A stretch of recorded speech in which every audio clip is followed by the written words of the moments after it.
بسم اللہ الرحمن الرحیم. السلام علیکم اسٹوڈنٹس. آج ہم لوگ اپنا لیکچر نمبر 4 پڑھتے ہیں پاک اسٹڈیز کا.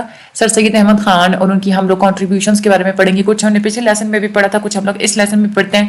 تو ٹائم ضائع کیے بغیر ہم جو ہے سب سے پہلے تو اپنا لیکچر سٹارٹ کرتے ہیں. اس کے لیے آپ پہلے سبسکرائب کے بٹن پہ تھوڑا سا کلک فرما دیں, کیونکہ بہت سارے ایسے لوگ ہیں 63% میرے ویورز وہ ہیں جو میری ویڈیوز کو ویو کرتے ہیں لیکن وہ سبسکرائب نہیں کرتے. بھائی کیوں بھائی, ایک بٹن دباتے ہوئے کیوں آپ لوگوں کو اتنا زیادہ آپ اوکھے ہو رہے ہوتے ہیں؟ تو پلیز آپ سبسکرائب کر دیں. اچھا, سر سید احمد خان کی کنٹریبیوشنس کے بارے میں ہم لوگ پڑھتے ہیں. انڈین کے جو مسلمس تھے ان کے لیے ایک بہت ہی اچھی پرسنالٹی ثابت ہوتے سر سید احمد خان. وہ پیدا ہوئے تھے دہلی میں, پیدا ہوئے تھے 1817 میں. یہ آپ لوگوں نے بات یاد رکھنی ہے. اچھا, یہ وہ پیریڈ تھا جب جو مسلمانوں کا جو مغل امپائر تھی وہ بالکل بند ہو چکی تھی, بالکل گر چکی تھی. سر سید احمد کی جو فیملی تھی وہ آلریڈی ہی ایسٹ انڈیا کمپنی کو وہ جوائن کر چکے تھے. ان کے جو نانا تھے انہوں نے ایران میں سرو کیا تھا اور برما میں انہوں نے برٹش کی گورنمنٹ میں ہی انہوں نے جو اپنی سروسز دی تھی. سر سید احمد خان کو انگلش میں جو ہے نا وہ انٹرسٹ وہ اپنے ننیال سے ان کو ملا تھا. ایس ایم اکرام ایک وہ رائٹر تھے, انہوں نے یہ لکھا تھا کہ اگر ہم لوگ اسٹیٹ کے سارے افیئرس کے بارے میں اگر ہم لوگ دیکھیں اور جیسے ان کی مطلب جو تھی نا کہ بالکل گہرائی میں جا کے ان کی جتنی بھی سوچ تھی سر سید احمد خان کے اسٹیٹ کے افیئرس کے بارے میں, اور مغربی تعلیم کے ساتھ جو سب سے پہلا کانٹیکٹ تھا سر سید احمد خان کا, اور جو تہذیب جو ہوتی ہے نا ان کے ساتھ اور ویسٹرن تہذیب کے ساتھ, تو یہ سب کچھ ان کو جو ہے نا اپنے نانا سے ہی ملی تھی. ٹھیک ہے. اور اس کے بعد سر سید احمد خان جب پیدا ہوئے تھے اس وقت بہت ہیلدی تھے, تو ان کے جو گرینڈ فادر تھے, ان کے جو دادا تھے, انہوں نے یہی ریمارکس دیے تھے کہ ہماری فیملی میں کوئی جٹ پیدا ہو گیا. تو سید احمد خان جب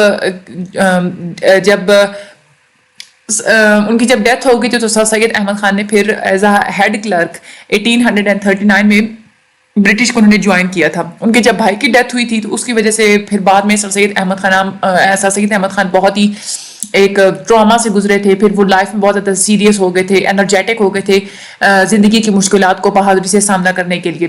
ایک اور ایونٹ جنہوں نے ان کی پوری زندگی کو چینج کیا تھا وہ تھی جنگ عظیم, جو وار آف انڈیپینڈنس, جنگ آزادی 1857 کی تھی, 1857 کی. پھر 1841 میں انہوں نے ایک ایگزامینیشن پاس کیا تھا اور سب جج مقرر ہو گئے تھے.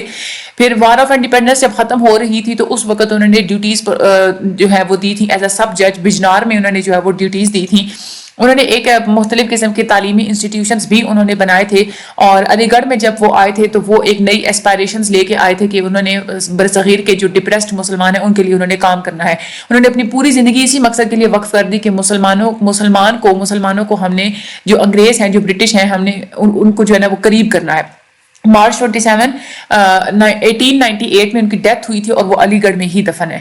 ان کی اگر ہم لوگ سروسز کے بارے میں دیکھیں تو وہ انہوں نے سروسز کس طرح کی پرووائڈ کی تھی. انہوں نے رسپانسبلٹی لی تھی انڈیا مسلمس کی, کیونکہ اس وقت جو انڈیا کے جو مسلمان تھے وہ بالکل بیکورڈ میں پھینکے جا چکے تھے, بالکل ڈپریشن میں چلے گئے تھے, بالکل ان کو جو ہے نا انسانیت جیسا سلوک ان کے ساتھ کیا ہی نہیں جاتا. تو سر سید احمد خان نے یہی کہا تھا کہ میں نے ان مسلمانوں کے لیے کام کرنا ہے. اور جو انگریز ہیں انہوں نے مسلمانوں کو بالکل جو ان کی جو جنگ ہوئی تھی اس کا انہوں نے مجرم قرار دے دیا. ہندو جو ہے وہ کیونکہ وہ اینٹی مسلم فورس تھے, ہندو جو مسلمانوں کے خلاف تھے, تو پھر اس لیے جو ہندو تھے نا وہ ان کے انگریزوں کی نظر میں تو وہی معتبر تھے. اس طرح کے جو سارے ماحول میں سر سید احمد خان نے اپنی کمیونٹی کو, انہوں نے سارے مسلمانوں کو انہوں نے گائیڈ کیا کہ آپ دوبارہ سے زندگی کی طرف آئیں. ٹھیک ہے. ڈاکٹر قلب عابد جو ہیں وہ تھے, ایک پرسنالٹی گزرے, انہوں نے یہ لکھا تھا کہ سر سید احمد خان ان کچھ لیڈرز میں سے ہیں جو کہ انڈیا کے مسلمانوں میں کھڑے ہوئے تھے, جیسے محمد علی جناح کھڑے ہوئے تھے, جنہوں نے بہت زیادہ کوششیں کی ہیں انڈیا کے مسلمانوں کی قسمتوں کو بدلنے میں. ٹھیک ہے. سر سید احمد خان کا اگر ہم لوگ دیکھیں کہ پالیٹکس کے معاملے میں ان کا جو ہے نا وہ سر سید احمد خان کا پالیٹکس کے معاملے میں کتنا زیادہ گہرا ان کا جو ہے وہ ریلیشن تھا. تو پولیٹیکل ایرینا میں جب ہم لوگ بات کریں تو سر سید احمد خان نے سیاستی میدان میں بہت زیادہ انہوں نے سکسیس حاصل کی ہے. انہوں نے مسلمانوں کے اور انگریزوں کے درمیان جتنی بھی مس انڈرسٹینڈنگس تھیں ان کو انہوں نے ختم کیا, اور جو ماضی کی جتنے بھی واقعات تھے ان کو انہوں نے ختم کیا. مسلمانوں کو انہوں نے جگایا کہ سیاست میں اپ اینڈ ڈاؤن کیا ہوتے ہیں, اور ان کو یہ بتایا کہ آپ لوگ جو ہے نا اس انڈیا میں اور بھی بہت ساری نیشنز ہیں آپ کے علاوہ, اور ہندوؤں کے علاوہ, تو آپ نے ان کے ساتھ جو ہے وہ رہنا. سر سید احمد خان کی یہ مین کنٹریبیوشن سے انہوں نے مسلمانوں کو یہ موٹیویٹ کیا کہ ماڈرن ایجوکیشن وہ حاصل کریں مغرب کی, کیونکہ یہی ایک جو ہے نا ایک ایسا ایک موٹیو تھا جو ہے نا ویسٹرن ایکسپینشن کا، کیونکہ مغرب کے رہنے والے جو لوگ تھے، وہاں کی جو گورنمنٹ تھی وہ بالکل ایکسپینڈ کر رہی تھی، پھیلتی چلی جا رہی تھی پوری دنیا میں. تو اسی لیے مسلمانوں کو بھی ایسی سچویشن میں زندہ رہنے کے لیے ضروری تھا کہ وہ ویسٹرن ایجوکیشن کو حاصل کریں. انہوں نے مسلمانوں کا ایک بہت ہی چمکتا انہوں نے فیوچر دیکھا تھا کہ اگر وہ خود کو انگیج کر لیں کہ وہ ویسٹرن جو مغربی تعلیم ہے اگر وہ حاصل کریں تو ان کا فیوچر جو ہے وہ برائٹ ہو سکتا ہے.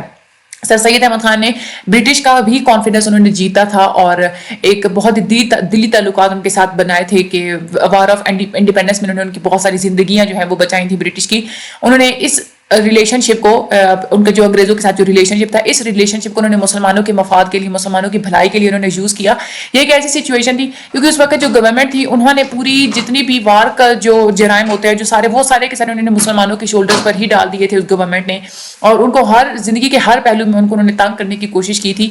یہ جو ایونٹس تھے یہ سارے یہ مسلمانوں کے لیے ایک ٹراما تھے، اور جو میتھڈ یوز کیے گئے تھے مختلف قسم کے، انہوں نے مسلمانوں کو بالکل جو ہے نا وہ تنگ کرنے کے لیے. اس کے بعد جب دہلی پر حملہ کیا گیا جو کہ مسلمانوں کے ثقافت کا ایک مین مرکز تھا، وہ ایک بہت ہی ایک بھیانک صورت ہمیں دیکھنے کو ملی. بہادر شاہ ظفر کو بھی انہوں نے جو ہے نا وہ اپنی ان کی سیٹس انہوں نے ہٹا دیا، اور 3 جو مغل شہزادے تھے ان کو انہوں نے قتل کر دیا. پھر اس کے بعد 24 ایسے شہزادے تھے، پھر ان کو مختلف طریقے سے ان کو ایگزیکیوٹ کیا گیا.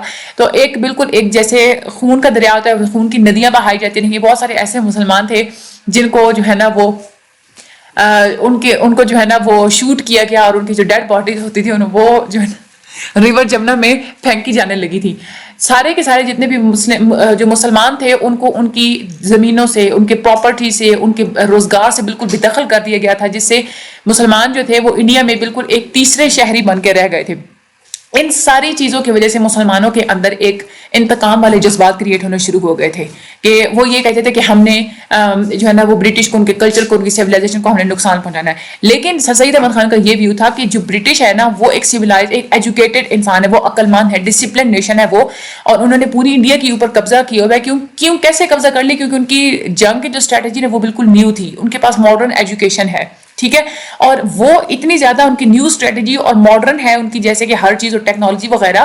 تو ہمارے جو لوکلز ہیں، جو ہماری جو عوام ہے، وہ تو ان کو بالکل بھی کنٹرول نہیں کر سکتی. پرٹیکولرلی جو مسلمز ہیں وہ تو کسی بھی صورت اس پوزیشن میں نہیں ہے کہ وہ ان کے انگریزوں کے خلاف وہ کھڑے ہو سکے.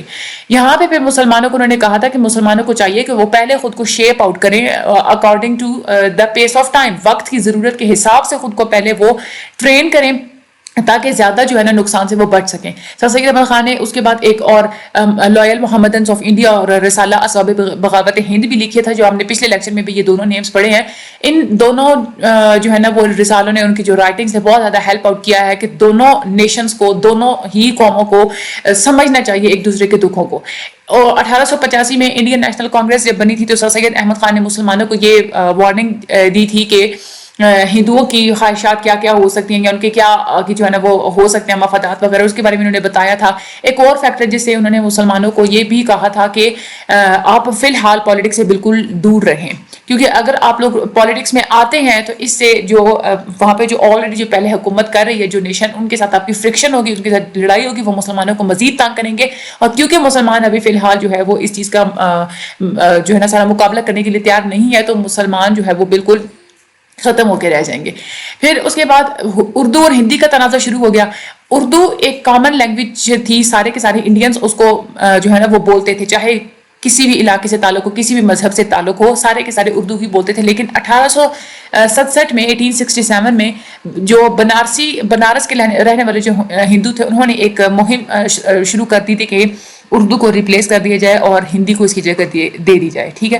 اور اس مقصد کو حاصل کرنے کے لیے انہوں نے بہت ساری آرگنائزیشنز بنائی، انہوں نے بہت ساری تحریکیں چلائیں، جو کہ سر سید احمد خان نے بالکل اس کو ڈسکریج کیا، اس کی انہوں نے مذمت کی. اور انہوں نے یہ کہا تھا کہ اس طریقے سے تو بالکل بھی یہ دو قومیں آپس میں اکٹھی نہیں رہ سکتی. بعد میں جو سر سید احمد خان کے جو فالوورز تھے انہوں نے بہت زیادہ کوشش کی ہے اردو کی لینگویج کو بچانے کے لیے. محسن الملک اس ہمیں دیکھنے کو ملتے ہیں کہ انہوں نے مسلمانوں کے ایک اردو کی ڈیفینس کے لیے انہوں نے ایک آؤٹ اسٹینڈنگ پرسن رہے ہیں جنہوں نے بہت زیادہ کوشش کی ہے اردو کو بچانے کی. تو اردو ہندی جو کانٹروورسی کی بھی آپ لوگوں کو شارٹ میں آتا ہے، دس از آلسو ویری امپورٹنٹ. اچھا، مسلمز اگر بات کریں کہ مسلمز ایز اے نیشن، اب سر سید اس وقت پہلے یہ تھا کہ مسلمانوں کو ایک نیشن نہیں مانا جاتا تھا، ایک قوم نہیں مانا جاتا تھا. لیکن سب سے پہلے سر سید احمد خان ہی تھے جنہوں نے پہلا لفظ جو ہے نا نیشن وہ مسلمانوں کے لیے یوز کیا تھا. یہ بھی آپ لوگوں کے MCQs میں آتا ہے. کچھ ایسے بھی رائٹرز ہیں جو اس بات پہ تنقید کرتے ہیں کہ جو سر سید احمد خان ہیں انہوں نے مسلمان اور ہندو دونوں کو ملا کے ایک قوم کہہ دیا تھا، لیکن اصل میں حقیقت یہ نہیں ہے. انہوں نے وکالت ضرور کی تھی کہ ہندو اور مسلمانوں کے اتحاد کی انہوں نے وکالت کی تھی، اور ان کا یہی مقصد تھا کہ ایک اچھا ورکنگ ریلیشن شپ جو ہے وہ ان دونوں کے درمیان ہونا چاہیے، دو نیشنز کے درمیان، کیونکہ انہوں نے یہ کہا تھا کہ ہندو اور جو مسلمان ہیں وہ ایک دوسرے کو جب ایک دوسرے کے مائنڈ کو جب سمجھنے کی کوشش کریں گے تو تب ہی جو ہے نا ان کی جو پروگریس ہے وہ افیکٹ ہو سکتی ہے. ٹھیک ہے. انہوں نے سیپریٹ الیکٹوریٹ کے اوپر انہوں نے بہت زیادہ فیور کی تھی کہ مسلمانوں کے الیکٹوریٹس ہی سیپریٹ ہونے چاہیے، مسلمانوں کے لیے الگ الیکشنز ہونے چاہیے، الگ سیٹس ہونی چاہیے، یہ سب کچھ ہونا چاہیے.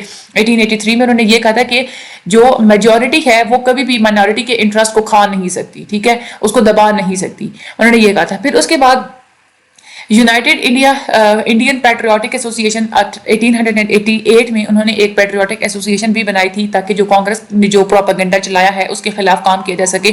مسلمان اور ہندو اس ایسوسیشن میں جو ہے نا وہ بالکل اکٹھے تھے، اور مسلمانوں کی جتنے بھی ایموشنز ہیں، ان کی جتنے بھی ان کے جذبات ہیں، ان کی جو ہے نا وکالت کی جاتی تھی. ٹھیک ہے.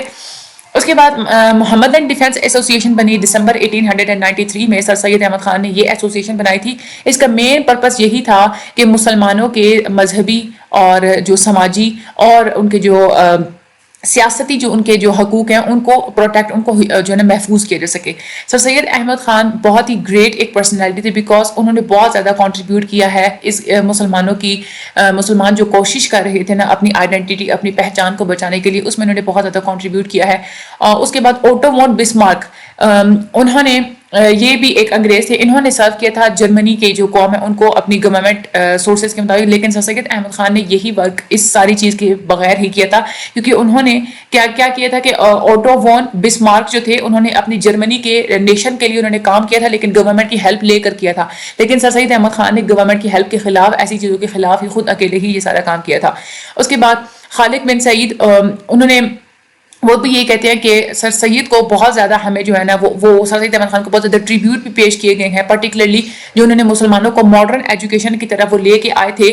اور کیونکہ وہ پہلے ویسے مسلمانوں کے اندر یہ جرت نہیں تھی کہ وہ اس ایجوکیشن کی طرف آئے، لیکن سر سید احمد خان ہی ان کو کھینچ کے لائے تھے. اور یہ وہ ایج تھی کہ اس وقت کوئی بھی such views in an age which was by no means liberal or tolerant، جو اس وقت جو مسلمان تھے بالکل بھی لبرل نہیں تھے، کوئی ایک دوسرے مطلب ٹالرنٹ بھی نہیں تھے، ایک دوسرے کو برداشت بھی نہیں کر سکتے، دوسروں کو ظلم و زیادتی کو برداشت نہیں کرتے. لیکن سر سید احمد خان نے ایجوکیشن کے تھرو ہی ان کو سب کچھ سکھایا تھا. یہ تھا ہمارا آج کا لیکچر نمبر 4. اب آپ نے اس میں سے ریڈ آؤٹ اس کو اچھے طریقے سے کر لینا ہے. اس میں آپ لوگوں کو میں بتا دیتی ہوں کہ سر سید احمد خان کے آپ لوگوں کو وہ پوچھیں گے کہ ان کی مین کنٹریبیوشنز بتائیں. اب آپ نے پورا لیکچر سنا ہے تو پیپر میں اگر لانگ میں بھی آ جاتا ہے نا تو اس میں اگر آپ لوگ ہینڈ آؤٹ نہ بھی پڑھے تو بھی آپ کے مائنڈ میں اتنی باتیں ہوں گی، لیکچر سنا ہوا ہوگا آپ لوگوں نے تو، کہ آپ لوگ آسانی سے وہاں پہ لکھ سکتے ہیں. باقی یہ جو ہائی لائٹڈ میں نے آپ لوگوں کو ساتھ بتایا کہ جو ڈیٹس آتی ہیں یہ آپ لوگوں نے ڈیٹس اچھے طریقے سے کرنی ہے، ان کی کیا سروسز تھیں، پالیٹکس میں کیا سروسز تھیں، یہ آپ کا کانسیپٹ ہونا چاہیے تاکہ آپ لوگ اپنی ورڈنگ میں لکھ سکیں. اردو ہندی کی جو کنٹروورسی جو تنازع ہے وہ، اور مسلم ایز اے نیشن یہ بھی ان کی ایک تھی، اور محمدن ڈیفنس ایسوسیشن انہوں نے بنائی تھی. تو یہ ان کے اوور آل کنٹریبیوشنز تھی. امید ہے آپ لوگوں کو لیکچر سمجھ میں آئے گا. اگر نہیں سمجھ آئے تو آپ لوگ کمنٹ سیکشن میں پوچھ سکتے ہیں، گروپ میں آئیں، ڈسکرپشن میں لنک ہے وہ جوائن کریں، وہاں پہ انٹریکشن کے تھرو آپ لوگوں کو جو ہے نا وہ چیز سمجھائی جاتی ہے. مجھے اپنی دعا میں ہمیشہ یاد رکھیے گا.